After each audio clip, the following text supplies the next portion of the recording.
अस्सलाम वालेकुम। आज हम बात करेंगे एडजस्टमेंट डिसऑर्डर पर, जो कि कॉमन डिसऑर्डर है। 5 to 8% लोगों में ये प्रेजेंट होता है। मेल्स के मुकाबले में फ़ीमेल्स में इस डिसऑर्डर की रेशो ज़्यादा होती है। Adjustment disorder expected life events की वजह से आता है। स्ट्रेस हर किसी की लाइफ में आता है, जैसे किसी भी लाइफ चेंज की वजह से स्ट्रेस आ सकता है। जैसे किसी लड़की की शादी हो गई है, वो बिल्कुल एक न्यू घर में गई है, वहाँ पर उसको ससुराल में एडजस्ट होने में प्रॉब्लम हो रही है, अपने हस्बैंड के रिलेटिव्स के साथ एडजस्ट होने में प्रॉब्लम हो रही है,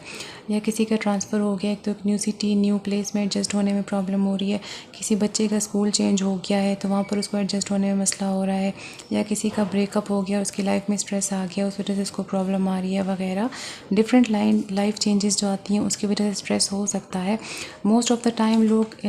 इन लाइफ चेंजेस के साथ कुछ ही दिनों में या कुछ ही टाइम में एडजस्ट कर लेते हैं, लेकिन एडजस्टमेंट डिसऑर्डर में क्या होता है कि किसी भी स्ट्रेसफुल इवेंट के जवाब में इंडिविजुअल एंग्शियस हो जाता है, डिप्रेस्ड हो जाता है, उसके इमोशनल और बिहेवियरल रिएक्शंस आना शुरू हो जाते हैं।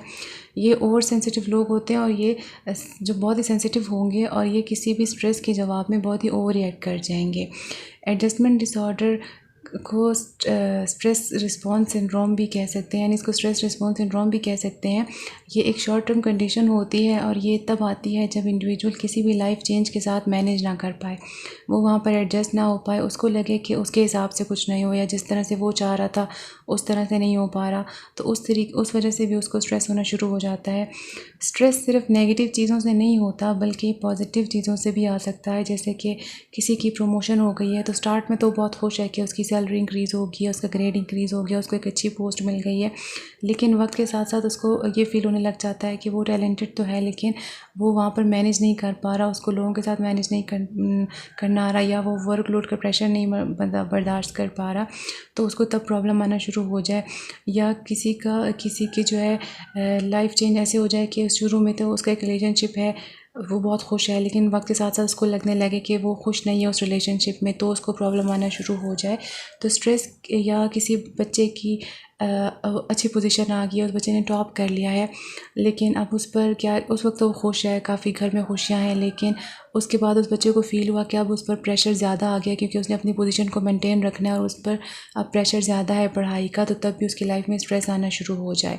तो इन सब लाइफ चेंजेस की वजह से स्ट्रेस कॉज हो सकता है। अक्सर लोगों को आपने देखा होगा कि वो जॉब से बहुत खुश होते हैं, जिस कंपनी में वो जॉब कर रहे हैं बहुत खुश हैं, लेकिन वो जॉब इसलिए छोड़ देंगे क्योंकि उनको ये, जब उनसे वजह पूछी जाएगी तो वजह ये नहीं होगी कि वो अपनी पोजीशन से खुश नहीं है, अपनी पोस्ट से खुश नहीं है, अपनी कंपनी से खुश नहीं है, बल्कि वो अपने बॉस के साथ एडजस्ट नहीं कर पा रहे, इसलिए वहाँ पर खुश नहीं है, उनकी लाइफ में बहुत स्ट्रेस है। इसके सिम्टम्स डिप्रेशन से मिलते जुलते हैं, जैसे कि होपलेसनेस की फीलिंग्स होती हैं, लॉस ऑफ इंटरेस्ट होता है, टीयरफुलनेस होती है, इस तरह के सिम्टम्स हो सकते हैं, इसलिए इसको इनफॉर्मली सिचुएशनल डिप्रेशन भी कहा जाता है।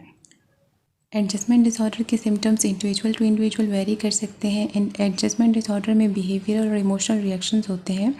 जैसे कि दिल उदास रहता है, होपलेसनेस की फीलिंग होती है, किसी काम में दिल नहीं लगता, बार बार रोना आना या नींद ना आना, घबराहट और बेचैनी रहना, नर्वसनेस, भूख की कमी रहती है, कंसंट्रेट नहीं कर पाते, daily life functioning negatively affect हो रही होती है, विथड्रॉन बिहेवियर होता है, और इसमें सबसे कॉमन डिस्प्लेसमेंट ऑफ एंगर भी होता है, जैसे कि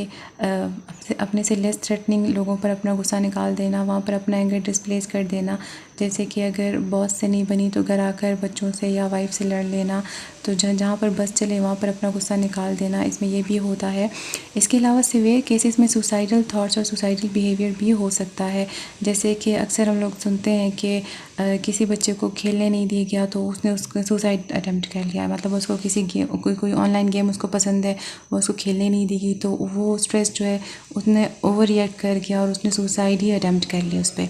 तो इस तरह के केसेस भी हो सकते हैं इसमें। इसके अलावा इसके सिम्टम्स डिप्रेशन से मिलते जुलते हैं, तो डिप्रेशन और एडजस्टमेंट में हम किस तरह से डिफ्रेंशिएट कर सकते हैं। डिप्रेशन जो होता है वो परवेसिव होता है, यानी अगर इंडिविजुअल के कोई सिम्टम्स हैं तो वो कहीं भी चला जाए तो उसके वो सिम्टम्स रहते हैं, मतलब जो उसकी होपलेसनेस की फीलिंग्स हैं या जो वर्थलेसनेस की फीलिंग है, तो वो एक परवेसिव पैटर्न होता है। लेकिन जो एडजस्टमेंट डिसऑर्डर है, इसमें अगर फॉर एग्जांपल उसकी अपने ऑफिस में नहीं बन रही किसी से, लेकिन वो घर आ गई अपने फ्रेंड्स के साथ है, तो बिल्कुल उस वक्त उसके कोई सिम्टम्स नहीं होते, वो बिल्कुल ठीक ठाक होते हैं, मतलब वो सिर्फ स्ट्रेसर जब होता है तो उस टाइम पे उनको प्रॉब्लम होती है, लेकिन अगर वो स्ट्रेसर नहीं है तो उस वक्त वो बिल्कुल ठीक ठाक होते हैं। और इसके एडजस्टमेंट डिसऑर्डर जो है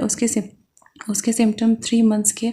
अंदर अंदर नज़र आ जाते हैं। इसके अलावा ये जैसे ही स्ट्रेस रिमूव होता है तो एडजस्टमेंट डिसऑर्डर ठीक होना शुरू हो जाता है।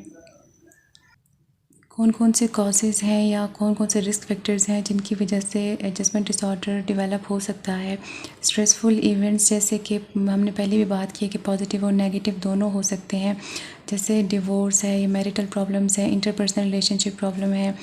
या कोई सिचुएशनल चेंज है जैसे कि रिटायरमेंट या स्कूल चेंज हो गया है, या कोई एडवर्स सिचुएशन है जैसे जॉब चली गई है, किसी लव्ड वन से दूर हो गए हैं, या तो फाइनेंशियल इश्यूज़ हैं, स्कूल और वर्क प्लेस पर कोई प्रॉब्लम है, या लाइफ थ्रेटनिंग कोई एक्सपीरियंस है जैसे कि नेचुरल डिज़ास्टर है, या कोई ऑन गोइंग स्ट्रेसर है जैसे कि कोई मेडिकल इलनेस चल रही है, या कोई अपने नेबर से खुश नहीं है, या कोई भी लाइफ एक्सपीरियंसेस हो सकते हैं जिसकी वजह से एडजस्टमेंट डिसऑर्डर कॉज हो सकता है। आखिर में बात कर लेते हैं एडजस्टमेंट डिसऑर्डर के ट्रीटमेंट पर। ट्रीटमेंट में मेडिकेशन और साइकोथेरेपी यूज़ की जाती है। सीवियर केसेस जैसे कि सुसाइडल बिहेवियर है, सुसाइडल थॉट्स हैं, तो उसमें मेडिकेशन से हेल्प ली जाती है। इसके अलावा साइकोथेरेपी में टॉक थेरेपी यूज़ की जाती है, फैमिली थेरेपी यूज़ की जाती है, सोशल सपोर्ट, और इसके अलावा काउंसलिंग से हेल्प ली जाती है। आज के लिए इतना ही। मज़ीद वीडियोज़ के साथ फिर मिलेंगे। अल्लाह हाफ़िज़।